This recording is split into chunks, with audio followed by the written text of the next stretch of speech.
Some people don't lose the ones they love. They lose the moment of being seen, and this kind of loss makes no noise, leaves no evidence, generates no explanations.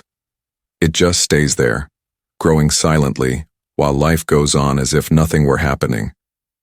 Maybe you know someone like that, or maybe that person is you. Someone who was present every day, who listened, supported, cared, but never occupied the place they deserved to occupy. Loving in silence seems noble, seems safe, seems less risky than telling the truth, until the day you realize that silence also exacts a price, and it never comes in installments. It comes whole. This is a story about everything that wasn't said, about invisible feelings that shaped years of life, about how time can pass without us realizing we are postponing ourselves. And above all, it's a story about the exact moment when someone finally sees, but maybe there's no one left waiting. Or maybe there still is. From where in the world are you watching this story? Perhaps you've never said it aloud, but you know exactly what it's like to love in silence. Because loving in silence doesn't begin as a plan. It begins as protection. It's when you feel too much and speak too little. When you prefer to keep things to yourself rather than risk losing even the person's presence. Loving in silence is sitting next to someone every day pretending everything is normal, while inside, you rehearse 1,000 conversations that never happen. It's believing that the right moment will come, that tomorrow will be different, that a sign will appear. And meanwhile, the years go by. This story is for those who have hidden their feelings for fear of rejection, for those who have waited for an opportunity that never came, for those who have loved someone closely, heard their dreams, their pain, their love for other people, and yet were never chosen. The tone here isn't one of judgment. It's one of truth, because this kind of love isn't weak, it's just invisible. And the question that runs through this whole story is simple, but weighty. What happens when someone discovers too late the love that was always there? Before loving in silence, she was the type of person who didn't draw attention when she entered a room, but left an absence when she left. Her personality was discreet, observant, almost always more interested in understanding than in being understood. She spoke little, not for lack of ideas, but because she always believed that poorly chosen words could spoil what was still whole. While many tried to stand out, she preferred to fit in, not out of insecurity, but out of a deep desire for harmony. She listened attentively, remembered details that no one else remembered, and had the silent habit of caring without announcing it. People like that are rarely noticed immediately, because they live in the background of scenes, sustaining what happens without occupying the center. She was calm on the outside, intense on the inside, like a lake that seems shallow until someone tries to touch the bottom and realizes they can't reach it. The way she saw the world also explained much of what would come later. For her, the world wasn't a battlefield, but a place where people were always trying to survive their own shortcomings. She didn't believe that all distance was rejection, nor that all absence was neglect. Often, she justified the silence of others with empathy, telling herself that everyone carried their own burdens. She saw nuances where others saw extremes, preferring to understand rather than confront. This vision made her accept more than she should and question less than she deserved. While some saw love as an exchange, she saw it as presence. While many spoke of reciprocity, she believed in constancy. This made her someone easy to love, but difficult to choose, because she never demanded, never pressured, never cornered the other. Her beliefs about love had been built long before it appeared. She believed that love was something silent by nature, almost sacred, as if true feelings didn't need an announcement. For her, love wasn't a spectacle, but an inner commitment. She thought that those who truly love don't rush, don't demand, don't force. She grew up believing that time would reveal everything, that sincere feelings would find their way naturally. Therefore, she was never in a hurry. She never believed she needed to compete for attention or prove her worth. In her mind, the right love would see, perceive, feel. This belief, although beautiful, carried an invisible risk, that of believing that being good was enough to be chosen. And it was precisely there that the silence began to form, still nameless, still without pain. She was also someone who avoided conflict, not out of cowardice, but out of sensitivity. Discussions left her exhausted, confrontations made her withdraw. She always preferred to resolve everything internally, as if it were possible to organize feelings without involving anyone. When something hurt, she withdrew. When something bothered her, she adapted. This ability to mold herself made many feel comfortable around her, but rarely curious about what was going on inside. She didn't ask for space. She didn't ask for attention. She didn't ask for explanations. And, little by little, she became someone too present to be noticed and too silent to be understood. People like that don't make noise when they're suffering, and that's why their suffering almost always goes unnoticed. Before loving in silence, she still believed that everything had its right time, that some things needed to mature, that certain feelings needed to be tested by routine. She believed that haste was the enemy of truth and that speaking too soon could destroy something that was still being born. Therefore, when she felt something strong, she didn't rush to name it. She preferred to observe, feel, confirm internally. This patience, which in other contexts was a virtue, in love became a trap. Because while she waited for time to act, the world kept turning, decisions continued to be made, and spaces continued to be occupied by those who spoke loudest. Her silence wasn't empty, it was too full, but no one could hear it. She was, above all, like those people who speak little, but feel a lot. People who don't dramatize, don't expose, don't transform emotion into discourse. People who love deeply, but in secret.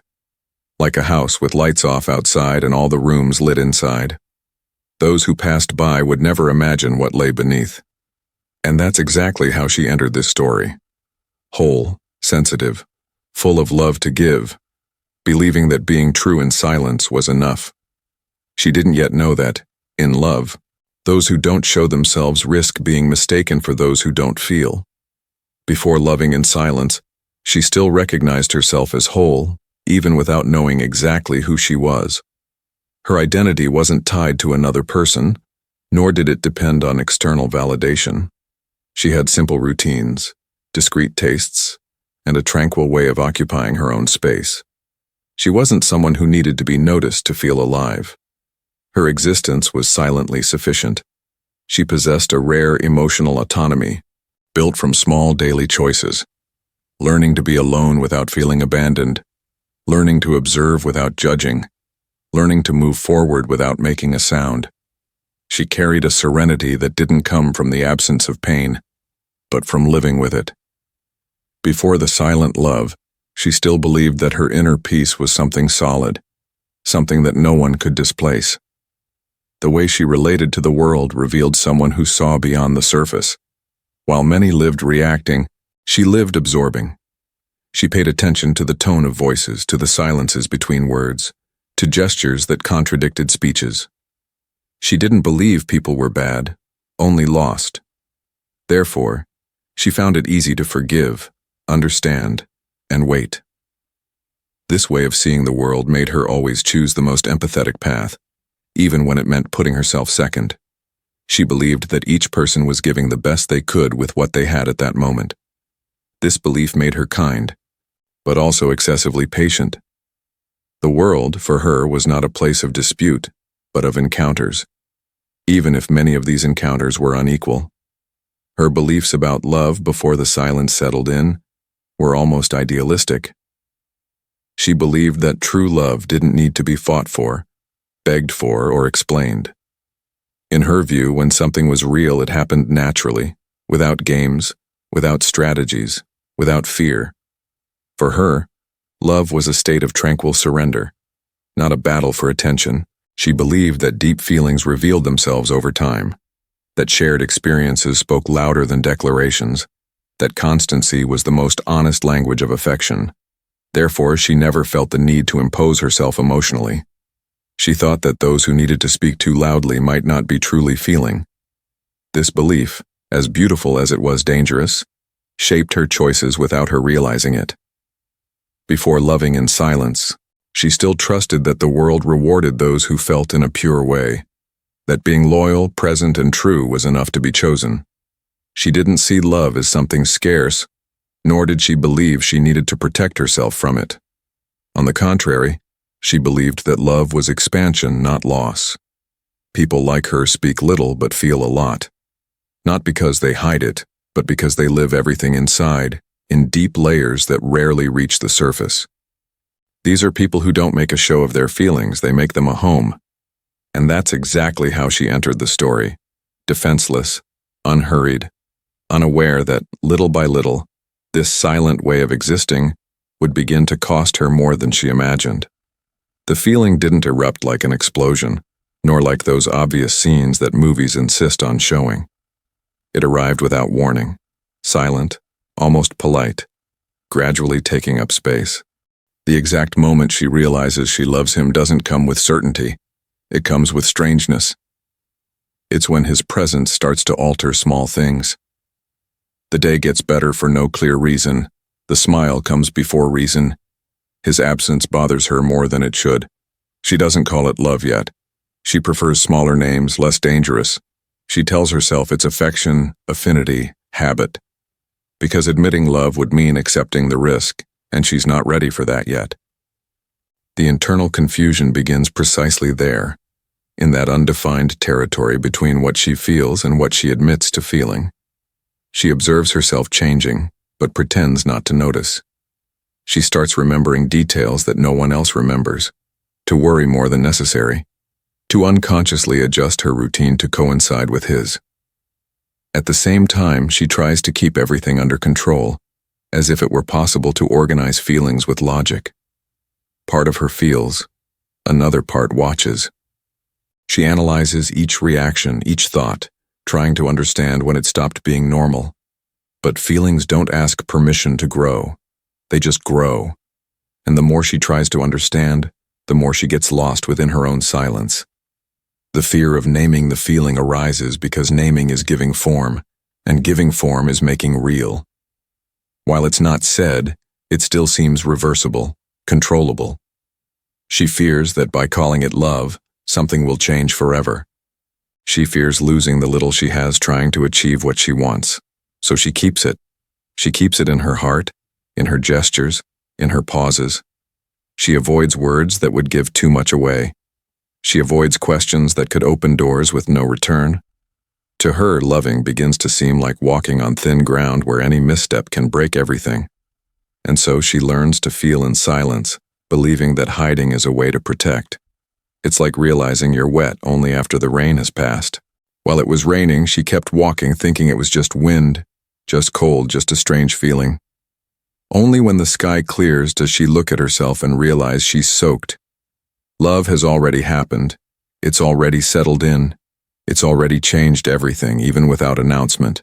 And in that moment of belated lucidity, she understands that she didn't choose to love. It just happened. And now everything inside her knows it, even if her lips still refuse to say it. She decides to love in silence, not because the feeling is small, but because it's too big to risk being misinterpreted, rejected, or destroyed before it fully exists. Speaking would mean altering the fragile balance that exists between them.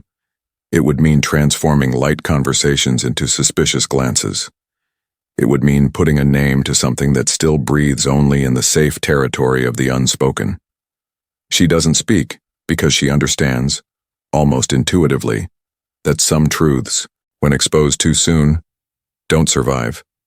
There's a deep fear of losing even what she already has, because for her, friendship isn't a plan B. It's the ground she walks on every day. Silence, then, becomes a form of protection, not only of the feeling, but of the entire relationship. Past experiences have taught her that not all declared love is welcomed, that not all honesty is rewarded, and that sometimes the price of saying, "I feel," is being completely alone. She has already lived through the aftermath of a poorly received confession. She has already felt the emptiness that arises when someone walks away not out of hatred, but out of discomfort. These memories don't scream, but whisper whenever she thinks of speaking, reminding her that not every heart is ready to carry the weight of another. That's why she chooses to keep quiet. Loving in silence is, for her, like putting something extremely fragile in your coat pocket. You know it's there. You feel the weight there all the time. You adjust your body so as not to bump into anything. You walk more carefully. You avoid sudden movements because any impact could break something you wouldn't be able to fix later. This guarded love is not passive. It grows, observes, learns, matures in the dark, far from opinions, far from external expectations. She believes that, while no one sees, it is safe. And even if it hurts to carry it alone, it hurts less than the risk of dropping it prematurely. Loving in silence for her is not cowardice, it's emotional survival. It's choosing to preserve something beautiful in a world that doesn't always know how to deal with delicacy. The small gestures that no one notices are the purest form of this silent love existing unnoticed. They are in the smallest details of everyday life, in the care that doesn't ask for recognition and doesn't leave obvious traces. She is the one who remembers what he likes even before he mentions it, who notices the tiredness hidden behind short answers, who changes the tone of the conversation when she feels something weighing on her inside. They are not grandiose acts. They are constant presences. The message at the right time, the respected silence when speaking would be too much, the attention to details that go unnoticed by everyone else.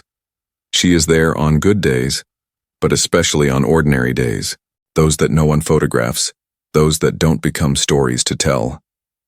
The invisible support is revealed when she encourages without pressuring, when she believes even before he believes in himself, when she offers emotional security without ever demanding more space than what has been given to her. She sustains conversations, projects, decisions, even knowing that her name won't be associated with any victory. It's a type of presence that doesn't occupy space, but fills voids. Often, she's the one who holds things together when everything threatens to crumble, who listens without correcting, who stays when it would be easier to leave. And all this happens without announcement, without promises, without guarantees of return. To love like this is to accept being the foundation of a house where you don't live. You work on the base, take care of the structure, reinforce the parts that no one sees, ensure that the ground doesn't give way, even knowing that you won't be the one opening the door every day, nor the one calling that place home. The foundation doesn't receive praise, doesn't appear in the decoration, isn't noticed while everything is standing, but it's what prevents the fall. She emotionally sustains something that may never be hers, simply because she cares too much to let it crumble. These small gestures, invisible to the eye, build a silent, deep, where one feels everything and the other only benefits without knowing. And yet, she continues, because for those who love in silence, caring is more important than being seen. He doesn't realize it. And that's precisely why he trusts her. He talks about other people with the naturalness of someone who believes they are on safe ground, describing encounters, possibilities, futures that don't include her, without imagining that each word weighs more than it seems. He opens up, shares doubts, fears, insecurities, and finds in her a calm space where he can rest his own confusion. She listens attentively to everything, asks the right questions, offers advice that never reveals what she feels, because she understands that that place only exists as long as she doesn't cross the line of silence. Inside, each account creates a contained tightness, a pain that doesn't cry out for help, only resists. She learns to manage her own face, to control her breathing, to respond with balance, even when everything inside her wants to scream. It is there that the cruelest contradiction is born.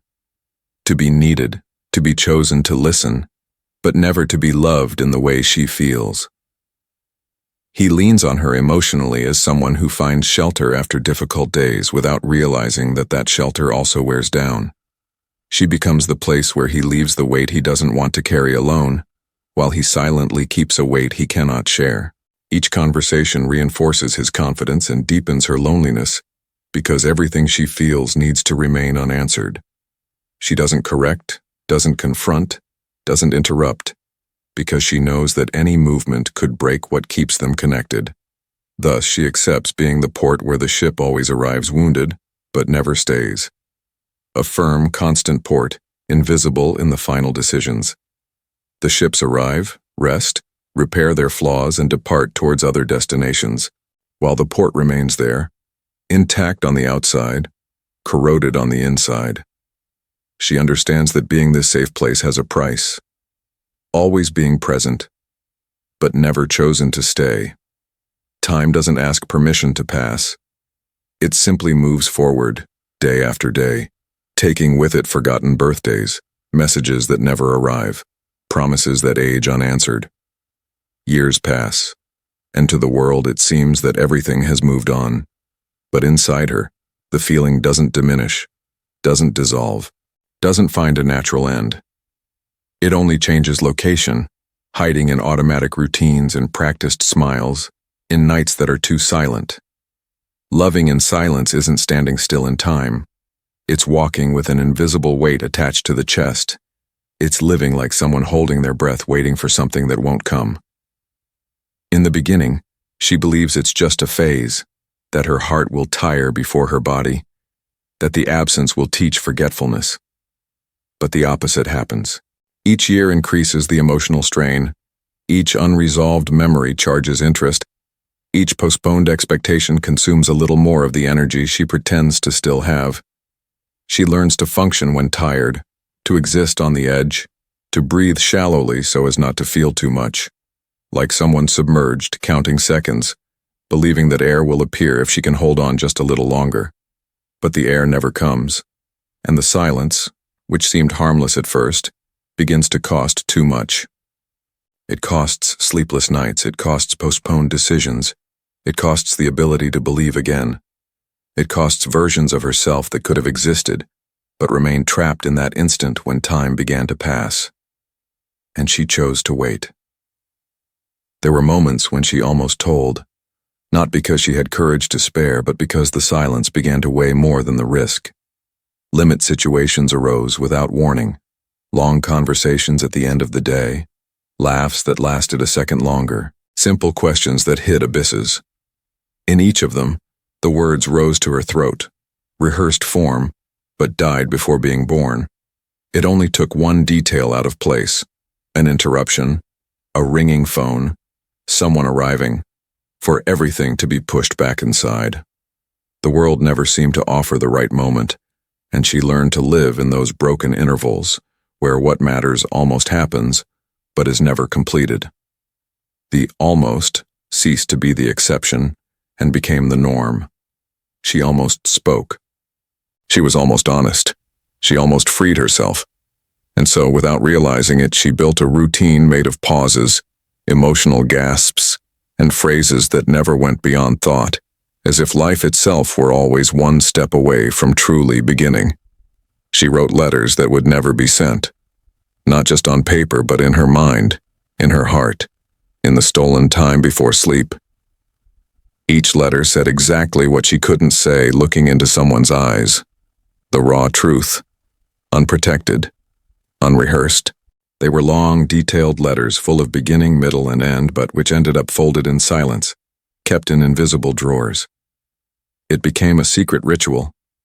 Whenever the feeling threatened to overflow, she wrote, and in writing, she postponed. Relief came, but it was temporary, because every unsent letter reinforced the same message. It's not now. Thus, the almost became a survival mechanism. She almost lived that love, almost changed destiny, almost broke the cycle. But she remained there, collecting unspoken words, accumulating postponed truths, believing that keeping the feeling was safer than facing what might happen if, one day, she finally decided to tell. The day he pulls away doesn't arrive with a fight or a farewell. It arrives disguised as routine. The messages lose their urgency, the pauses between replies stretch, and what once felt shared now feels managed. He begins to live on a different rhythm, one that no longer waits. Sometimes it's another relationship that quietly occupies the space where promises used to breathe. Sometimes it's a city, a new address that places miles between what was said and what is done. Sometimes the distance is emotional, subtler and more cruel, because he is still there, but unreachable. Conversations turn practical, laughter becomes rare, and plans stop being made.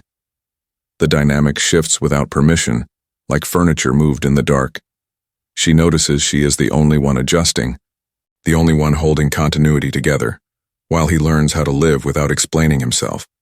What once felt mutual now feels tolerated, and love, which used to be a shared language, becomes a monologue spoken into empty air. Silence, which once meant comfort, now becomes absence. Not the absence of sound, but the absence of presence, intention, and care. It's the feeling of reaching out and touching nothing. The analogy is simple and devastating. A light turning off without warning. One moment the room is familiar, warm, navigable. The next, everything is shadow, and she is left blinking, trying to understand what has changed. There was no countdown at the end conversation to prepare her eyes, just darkness where clarity used to live. He doesn't announce his leaving because in his mind he already left long before his body followed, and she remains in that room, replaying the last moments of brightness, wondering if she missed a sign, if the flicker meant something, if love can really disappear this quietly. The silence no longer waits for her. It moves on, leaving behind the echo of a connection that faded without saying goodbye. 11. She wakes up and, for the first time, understands that loving in silence doesn't end with a conversation. It ends with absence. There is no goodbye, no explanation, no last look to confirm the end. There is only the empty space where the expectation of presence once existed. She needs to learn to live without him nearby, not because she chose to, but because she was left behind by something that never materialized. Daily life becomes a painful exercise in adaptation. The places remain the same, the routines continue, the world doesn't stop to validate a pain that no one sees.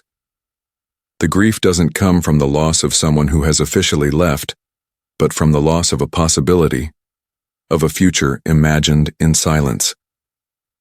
She suffers for what never was, but which, inside her, seemed as real as any promise spoken aloud. This type of grief is confusing because there is no external recognition.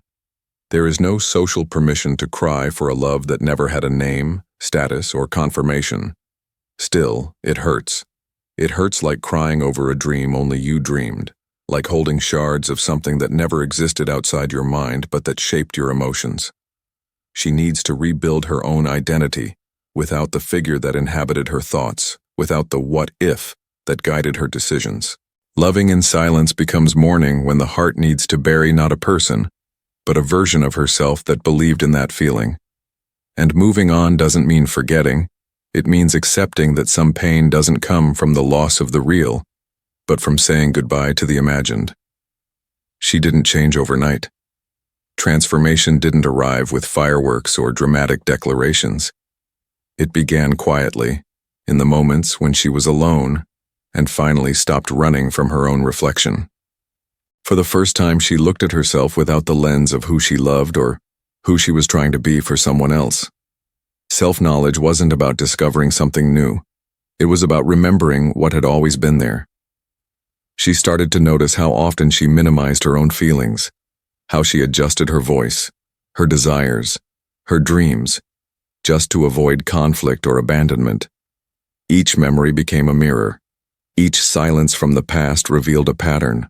She realized she had learned to survive by shrinking, by becoming less visible, by turning emotional pain into something manageable through distance from herself. Understanding this didn't hurt the way the loss once did. It hurt differently. It hurts with clarity. And clarity, unlike heartbreak, doesn't paralyze. It invites movement. Slowly, she began rebuilding from the inside, not to become someone else, but to finally occupy the space she had been avoiding for years. Reconstruction is not about erasing scars. It's about giving them context. As she questioned herself, why did I hide? The answer wasn't weakness. It was adapted. She had learned that silence felt safer than honesty, that restraint felt smarter than vulnerability. But safety came at a cost. Emotional reconstruction meant learning how to sit with discomfort without disappearing. It meant allowing feelings to exist without immediately apologizing for them. The process was awkward, uneven, and unfamiliar, like learning a language she was once forbidden to speak. The best analogy was simple and unforgiving. It was like learning to speak after years of whispering. At first, her voice trembled. Then it cracked. Then it echoed too loudly. But with time, it found balance. She no longer measured her worth by how quietly she could love. She understood that presence requires sound, that authenticity demands volume. And in reclaiming her voice, she didn't become louder to be heard by others. She became clear enough to finally hear herself. He wasn't looking for answers. That's the cruelest detail of chance, or of fate. He had already accepted the absence as a closed fact, like a door that closes silently, until something small, seemingly irrelevant, crosses the ordinary day and breaks the timeline. A forgotten letter inside an old book, a yellowed envelope, folded with excessive care, as if whoever wrote it knew that this message would need to survive time. The words are not long, nor explanatory. They simply exist. Dates, names, poorly disguised feelings. And, as he reads, the world around him slows down. The sound fades. The body reacts before the mind understands. The hands tremble, the air seems heavier, and the heart recognizes something that reason still tries to deny. It's not a revelation built up gradually. It's a direct impact. Everything he believed to be coincidence begins to take shape, intention, logic. Chance suddenly seems too orchestrated to be mere luck. The revelation doesn't come as an answer. It comes as a shock. Every detail of the past silently rearranges itself, like pieces that were always there but had never been seen together. An old conversation, a phrase casually thrown by a third party, a comment made years ago. Everything returns with new weight. He understands that he hasn't just lost a person, but an entire truth. It's like walking for years beside a shadow, thinking it was absence until you turn your face and realize it was always someone. Someone waiting, feeling, existing in silence. The impact isn't one of joy or relief. It's one of belated awareness.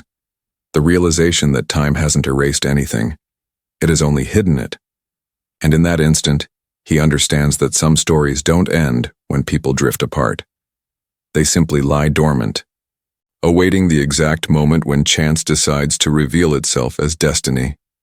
He always believed that certain discoveries come too late, that life offers no replays, only consequences. That's how he named that moment. Too late. But the conflict wasn't about time, it was about consciousness. Everything he began to perceive at that moment had always been there, silent, constant, just waiting to be seen. The conversations he ignored, the gestures he normalized, the presence that never made a sound, but was never absent. The guilt didn't come all at once.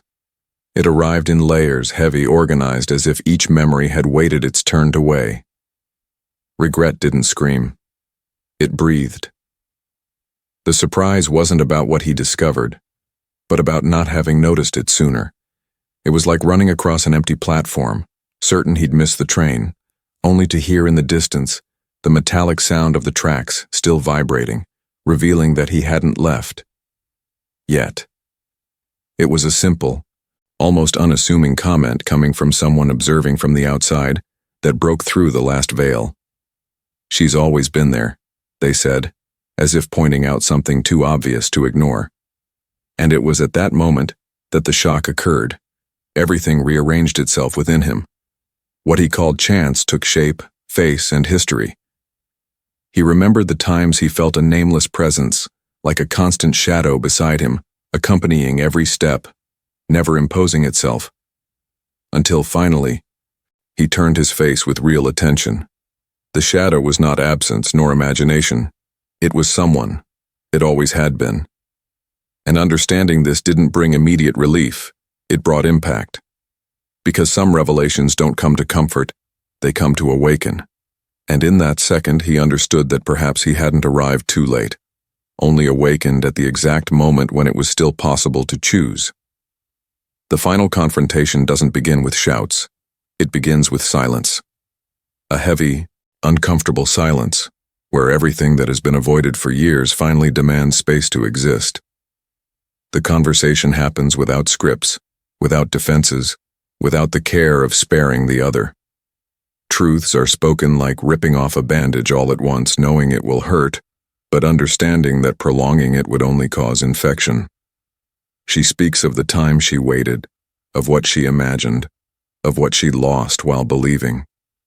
He speaks of fear, of escape, of the choices made to survive, not to hurt. Pain doesn't choose sides, it spreads equally, showing that neither of them came out unscathed. It's like arriving late to a train that hasn't yet left. The feeling that everything could have been different, that it would have been enough to have arrived a few minutes earlier, said something earlier, stayed when there was still time. Each sentence spoken carries the weight of what was not lived, and each silence between the words confirms that some truths don't ask permission to hurt. In the midst of this raw conversation, a comment from a third party emerges, simple, almost unassuming, but capable of dismantling everything. A phrase said unintentionally, revealing something that neither of them had clearly seen until then. The shock of the revelation is immediate, like noticing a shadow in the corner of the room and, suddenly, understanding that it was never just a shadow. It was someone there all along. She realizes that she wasn't just expecting one person, but a version that never existed. He understands that he wasn't running away from her, but from who he became by her side. The truth imposes itself without asking permission, and at that moment, everything is internally reorganized. The confrontation doesn't end with definitive answers, but with clarity. There are no winners, only awareness. Because some stories don't end when people walk away. They end when they finally see each other without illusions, without masks, and without the hope that the past can still be rewritten. In the end, the story doesn't close like in fairy tales, because real life rarely offers endings perfectly aligned with old expectations, and that's exactly where emotional maturity lies. She understands that loving doesn't mean repeating the past or insisting on what has already changed, but recognizing that feelings also evolve, transform, and sometimes cease to be possessions to become respectful memories. The love that was once urgent is now understanding. It doesn't hurt like before. It doesn't demand presence. It doesn't require promises. It simply exists as part of who she has become. There is no dramatic reunion, no belated request, no perfect reconciliation scene. There is silence, acceptance, and a heart that has learned not to depend on happy endings to move forward. Some stories don't restart from where they left off because life doesn't work like a book that can be reread in the same way. They remain different, deeper, less naive, bearing marks that no longer hurt, they only remind. And in this open ending, there is hope not of reliving what was, but of living something new without losing who you are. Proving that maturing is not forgetting love. It is allowing it to change form without losing its meaning. In the end, silence is not just the absence of words. It is a place where many people spend their entire lives living. How many loves exist now, hidden behind restrained gestures, unsent messages and glances that secretly ask for courage? Loving in secret seems safe, but it exacts a high price. The weight of never knowing if you would have been chosen, the pain of not having been seen in your entirety, the weariness of feeling too much without ever existing in the other's story. Because what is not said does not disappear. It only transforms into doubt, regret, and questions that return when everything is already over. Being seen requires risk. Being chosen requires truth, and truly loving requires presence. In the end, it's not love that hurts. It's the silence that remains when it was never allowed to exist. Before we continue, tell me, where in the world are you watching this story from? Before this video ends, there's a question that needs to linger, echoing inside you without the need for an answer, without explanation, just with truth. Have you ever loved someone in silence? Have you ever felt something so strong that you preferred to keep it to yourself? waiting for the right moment that never came, believing that time would resolve what fear postponed. If this story touched on something you recognize, don't let it pass as just another forgotten thought. Go down to the comments now and write, "I waited." Not as a public outburst, but as a silent sign of identification, a meeting point between people who felt the same and never said it. And if you want to continue listening to stories that put into words what many have lived, but few have managed to explain, subscribe to the channel now. Here, each story exists to give voice to what was kept hidden, to what was felt in silence, to what still asks to be recognized.